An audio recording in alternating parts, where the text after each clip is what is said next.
Kemudian kalau kita buka awal mushaf Al-Quran, ya, maka surat-surat Al-Quran itu dibuka dengan satu surat yang kita sebut dengan surat Al-Fatihah. Ya, di surat Al-Fatihah itu kan kita berdoa, ihdinas siratal mustaqim. Ya, siratal ladzina an'amta 'alaihim ghairil maghdubi 'alaihim waladdallin.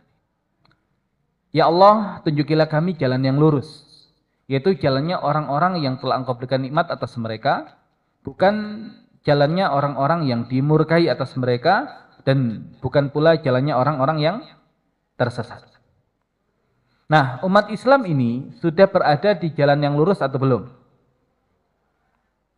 Kenapa meminta untuk ditunjukkan kepada jalan yang lurus?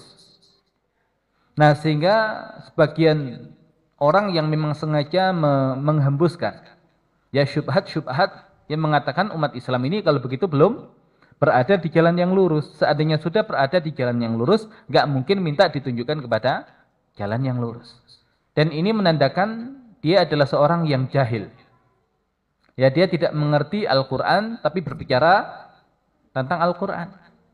Ya, karena Allah Subhanahu wa taala menggunakan kata hada yahdi itu terkadang langsung ke objeknya tanpa menggunakan perantara huruf jar, tapi kadang Allah gunakan perantara li dan terkadang Allah gunakan perantara ila.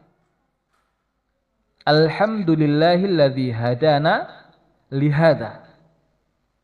Ya wa ma kunna linahtadiya laula an hadanallah.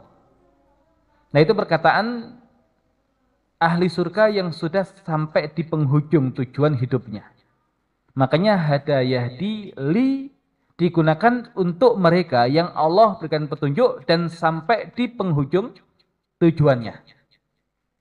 Nah, adapun kalau hada yahdi ila biasanya digunakan untuk mereka yang masih berada di luar jalan yang lurus agar Allah Subhanahu wa taala masukkan ke dalam jalan yang lurus.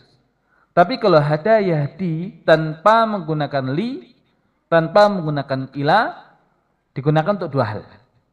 Meminta agar mereka yang masih di luar jalan yang lurus agar dimasukkan ke dalam jalan yang lurus, dan mereka yang ada di jalan yang lurus itu Allah bimbing ya agar tetap istiqomah di jalan yang lurus itu sehingga sampai tujuannya. Nah, sehingga bukan umat Islam itu masih berada di luar jalan yang lurus, tidak. Ya, tapi kemudian nanti ulama mengkaitkan siapa sih yang dimurkai oleh Allah Subhanahu wa taala?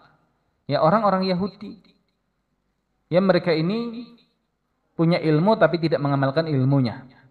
Siapa sih orang-orang yang tersesat itu? Ya, orang-orang Nasrani. Ya, mereka ini punya beramal tapi tanpa landasan ilmu.